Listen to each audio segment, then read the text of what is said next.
Hello everyone, welcome to live study. दंड प्रक्रिया संहिता के इस 34वें वीडियो में आज हम आपराधिक मामलों का अंतरण को लेकर के धारा 406 से और धारा 412 तक यूथ कंपटीशन टाइम्स की बुक्स से कुछ एमसीक्यूज को देखेंगे। यहाँ प्रश्नों की संख्या कुछ कम है।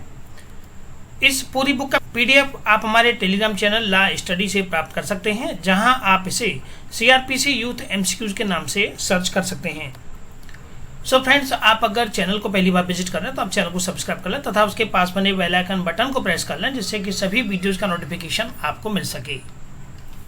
इस बुक का ये चैप्टर क्रमांक 29 है, जो कि आपराधिक मामलों के ट्रांसफर को लेकर के बात करता है और धारा 406 से धारा 412 तक इसमें प्रश्न ये दिए हुए हैं।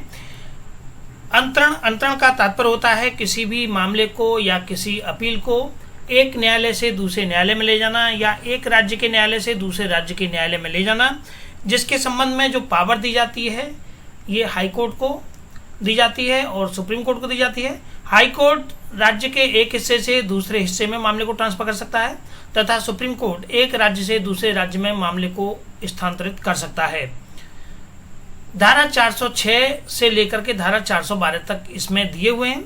सबसे पहले हम समझते हैं कि धारा 406 क्या कहती है। धारा 406 ये सुप्रीम कोर्ट के द्वारा मामलों को और अपीलों को ट्रांसफर करने के संबंध में पावर धारा 406 देती है। सुप्रीम कोर्ट को पावर है कि सुप्रीम कोर्ट धारा 406 के अंतर्गत मामलों को या अपीलों को स्थानांतरित कर सकता है एक राज्य से दूसरे राज्य में। धारा 407 ये बात करती है कि राज्य के उच्च न्यायालय द्वारा मामलों को स्थानांतरित करने की शक्ति, अर्थात राज्य में मामले को स्थानांतरित करना है तो किसी एक जिले से किसी दूसरे जिले में ले जाए जाने की बात को धारा 407 कहती है। अर्थात धारा 407 मामलों और अपीलों का उच्च न्यायालय के द्वारा अंतरण। धारा 408 ये सेशन न्यायालय के द्वारा मामलों और अपीलों के अंतरण की बात करती है। तो देखिए, ऊपर से नीचे की ओर आप उतरते चले आइए।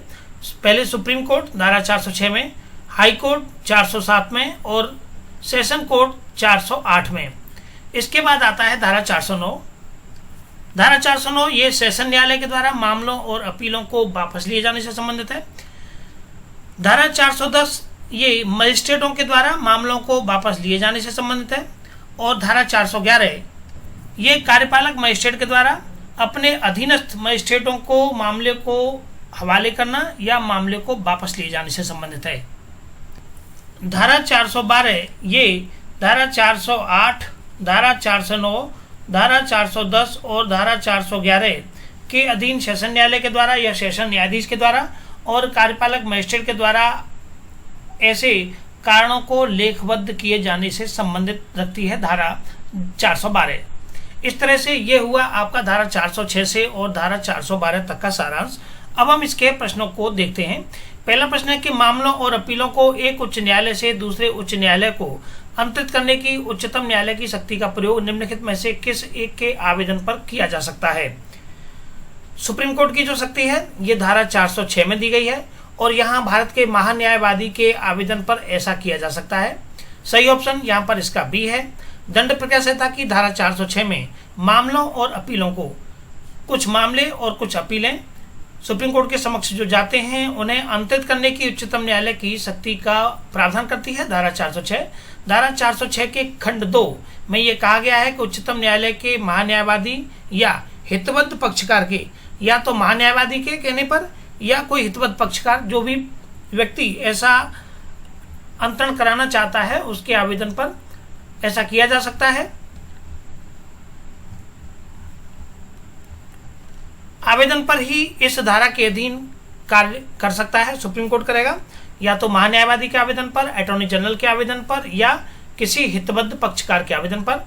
और ऐसे प्रत्येक आवेदन समावेदन द्वारा किया जाएगा। ऐसा प्रत्येक जो आवेदन है वो समावेदन के द्वारा किया जाएगा, जो कि उस दशा के सिवाय जब तक के आवेदन भारत का महान्यायवादी या राज्य सरकार का महाधिवक्ता है शपथ पत्र पर प्रतिज्ञान के द्वारा समर्थित होगा। शपथ पत्र पर प्रतिज्ञान के द्वारा ऐसा आवेदन समर्थित होगा। तो धारा 406 ये सुप्रीम कोर्ट के द्वारा अंतरण की शक्ति को बताती है। प्रश्न क्रमांक 2 है कि मामलों और अपीलों को एक उच्च न्यायालय से दूसरे उच्च न्यायालय को अंतरित करने की उच्चतम न्यायालय की शक्ति का प्रयोग निम्नलिखित में से किस एक के आवेदन पर किया जा सकता है? ये किया जा सकता है भारत के महान्यायवादी के आवेदन पर। सही ऑप्शन यहाँ पर इसका बी है। प्रश्न क्रमांक 3 है कि दंड प्रक्रिया संहिता 1973 की धारा 407 किससे संबंधित है? तो धारा 407 मैंने आपको बताया था कि धारा 406 ये सुप्रीम कोर्ट की पावर है अंतरित करने की शक्ति, और धारा 407 ये हाई कोर्ट की पावर है अंतरित करने की शक्ति। तो मामलों, पहला ऑप्शन दिया है कि मामलों और अपीलों को अंतरित करने की उच्चतम न्यायालय की शक्ति, मामलों और अपीलों को अंतरित करने की उच्च न्यायालय की शक्ति। तो सही ऑप्शन यहाँ पर इसका बी है कि मामलों और अपीलों को अंतरित करने की हाई कोर्ट की पावर को धारा 407 बताती है। धारा 407 में मामलों और अपीलों को अंतरित करने की उच्च न्यायालय की शक्ति का प्रावधान किया गया है। मामलों एवं अपीलों को अंतरित करने उच्चतम न्यायालय की शक्ति धारा 406 और धारा 408 ये मामलों और अपीलों को अंतरित करने की सेशन न्यायालय की शक्ति को बताते हैं। प्रश्न क्रमांक 4 है कि दंड प्रक्रिया संहिता 1971 की किस धारा में वादों और अपीलों को अंतरित करने की सेशन न्यायाधीश की शक्ति का प्रावधान है? तो वादों और अपीलों को अंतरित करने की जो शक्ति है धारा 406 सुप्रीम कोर्ट, धारा 407 हाई कोर्ट और धारा 408 ये आपका सेशन न्यायालय की शक्ति को बताती है। तो सही ऑप्शन यहाँ पर इसका बी है। इस प्रश्न की व्याख्या बता दी है कि मामलों और अपीलों को अंतरित करने की सेशन न्यायालय की शक्ति के बारे में प्रावधान दंड प्रक्रिया संहिता की धारा 408 में किया गया है, जबकि धारा 407 में मामलों और अपीलों को अंतरित करने की उच्च न्यायालय की शक्ति के बारे में प्रावधान है। धारा 409 में सेशन न्यायाधीश के द्वारा मामलों और अपीलों को वापस किए जाने के बारे में प्रावधान किया गया है, तथा धारा 406 में मामलों और अपीलों को अंतरित करने की उच्चतम न्यायालय की शक्ति के बारे में प्रावधान किया गया है।